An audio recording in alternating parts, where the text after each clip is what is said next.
जो भी urban local bodies में अभी जैसे पटना का जो संदर्भ है कि वो सारे एरिया जो रेसिडेंशियल हैं और वहाँ पे कॉमर्शियल एक्टिविटी की जा रही हैं जो नोटिफाइड नहीं है कॉमर्शियल एक्टिविटी के लिए, तो उन सब से एक स्पष्टीकरण, एक नोटिस जारी किया गया। नीतीश मिश्रा जी, सफाई कर्मियों की भी हड़ताल हुई थी, हमने देखा कि आपने प्रॉपर तमाम सफाई कर्मियों के साथ बैठक की। जो उनकी मांगे प्रथम दृष्टया बहुत जस्टिफाइड मुझे लगी, अगर मानवीय दृष्टिकोण से अगर हम देखें तो एक कमेटी बनाई गई है जिसमें सरकार के भी पदाधिकारी हैं, जो डिफरेंट ऑर्गेनाइजेशंस हैं, जो हमारे सफाई कर्मी को रिप्रेजेंट कर रहे थे, उनके भी प्रतिनिधि हैं।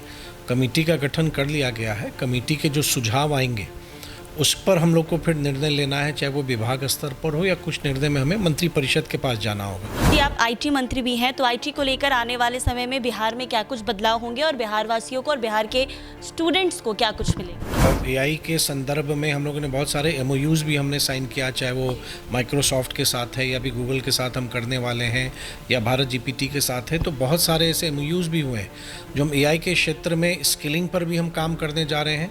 नमस्कार, NBC 24 देख रहे हैं आप और मैं हूं आपके साथ मानसी पांडे। पटना नगर निगम ने एक बार फिर से व्यावसायिक गतिविधियों में चल रही अवैध भवन और दुकानों को लेकर एक बार फिर से नोटिस जारी कर दिया है और तमाम दस्तावेज नगर निगम को सौंपने की कार्रवाई तेज कर दी है। अगर अवैध दुकान और अवैध भवन वो तमाम दस्तावेज नगर निगम को नहीं सौंपते हैं तो दुकान और भवनों को सील कर दिया जाएगा। इस पर बातचीत करने के लिए हमारे साथ नगर विकास आवास विभाग के मंत्री जी नीतीश मिश्रा जी हैं। आइए जानते हैं क्या है ये पूरा मामला।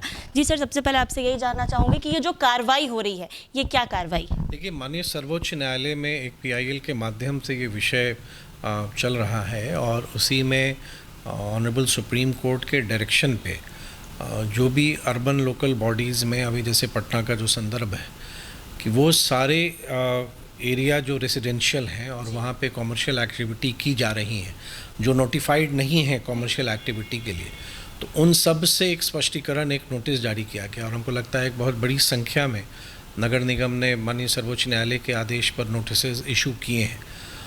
लोगों से उनको रिप्लाई भी अपना करना है। ये विषय हम लोग के भी संज्ञान में आया है कि एक बहुत बड़ी संख्या, इससे हज़ारों की संख्या में लोग प्रभावित होंगे और इसमें माननीय जनप्रतिनिधि जो माननीय विधायकगण हैं उन लोगों ने भी मुझको अवगत कराया है। तो ये विषय हम लोग के संज्ञान में है क्योंकि अभी ये डायरेक्टली पटना नगर निगम उसको देख रहा है और पटना नगर निगम से ये विषय अभी विभाग में डिस्कशन हम लोग की भी हुई है। तो मुझको लगता है कि अभी थोड़ा सा इनिशियल स्टेज है। ये नोटिसेस के जो कंप्लायंसेस वो करते हैं, जो इंडिविजुअली वेरी करेगा, उसके बाद देखते हैं विभाग स्तर पर अब फिर क्या डिसीजंस लेने की हमको आवश्यकता पड़ेगी, थोड़ा उसमें भी समय।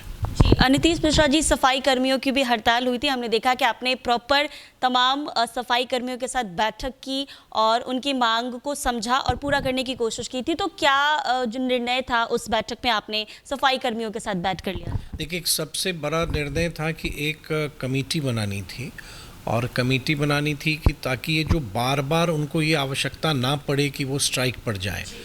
जो उनकी मांगे प्रथम दृष्टया बहुत जस्टिफाइड मुझे लगी, अगर मानवीय दृष्टिकोण से अगर हम देखें तो एक कमेटी बनाई गई है जिसमें सरकार के भी पदाधिकारी हैं, जो डिफरेंट ऑर्गेनाइजेशंस हैं, जो हमारे सफाई कर्मी को रिप्रेजेंट कर रहे थे, उनके भी प्रतिनिधि हैं।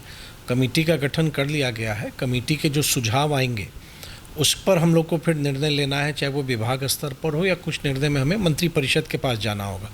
एक बड़ा निर्णय हम लोगों ने लिया कि जितने भी हमारे स्वच्छता कर्मी काम कर रहे हैं या for that matter urban local bodies में जितने भी कर्मी काम कर रहे हैं उनका एक डिजिटल डेटाबेस हम बनाएं। हमारे पास वो नहीं है। तो आज ही वो निर्णय हुआ कि बेल्ट्रॉन को हम लोग रिक्वेस्ट हम लोगों ने डिपार्टमेंट से उनको जा रहा है कि एक डिजिटल प्लेटफॉर्म बना दें कि जिसमें हमारे जितने भी कर्मचारी अर्बन लोकल बॉडीज़ में काम कर रहे हैं उनकी पूरी एक सेवा इतिहास हमारे पास डिजिटली उपलब्ध रहे। तो ये भी जो हमारी तरफ से जो डिस्कशंस हुए थे यूनियंस के साथ, उसमें ये भी हमारा उनका एक मांग था जिस पर हम लोगों ने अपनी स्वीकार्यता उसमें दी थी। तो मुझको प्रसन्नता है कि धीरे धीरे जो भी हम लोगों ने डिसाइड किया था आपसी सहमति से, उन सभी निर्णयों को अब हम धीरे धीरे एग्जीक्यूट करा रहे हैं।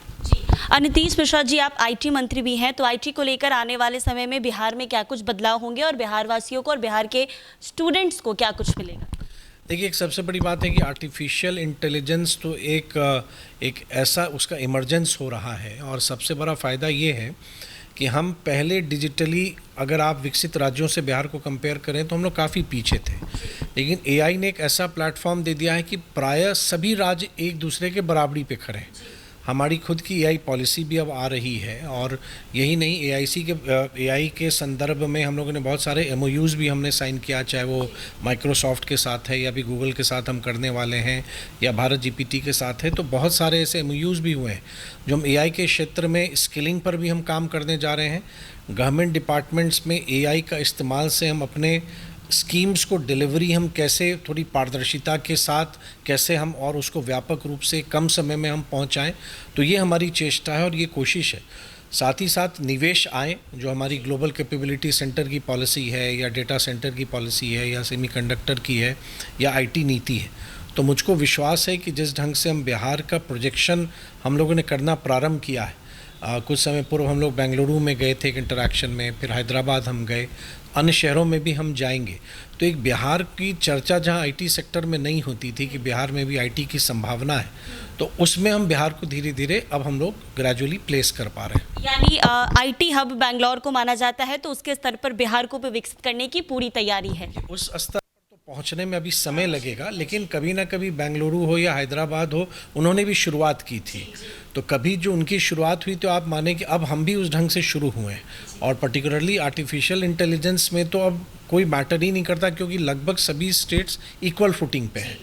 तो हमें सिर्फ एक जो बिहार का जो एक परसेप्शन बना हुआ है कि बिहार में इन्वेस्टमेंट नहीं आएगा या बिहार में आईटी से कोई वास्ता नहीं है, तो उन चीज़ों को दूर करने का और एक जो नए बिहार का इमर्जेंस ऑनरेबल सीएम सम्राट जी के नेतृत्व में हो रहा है, तो उसमें एक ब्रांड बिहार हमारा डेवलप हो, बिहार भी इन्वेस्टमेंट के तौर पर एक डेस्टिनेशन बने, उस दिशा में हम लोग लगातार काम कर रहे हैं। बहुत बहुत शुक्रिया। तो आपने देखा बिहार के नगर विकास आवास मंत्री नीतीश मिश्रा जी हमारे साथ थे, साथ ही साथ ये आईटी मंत्री भी हैं।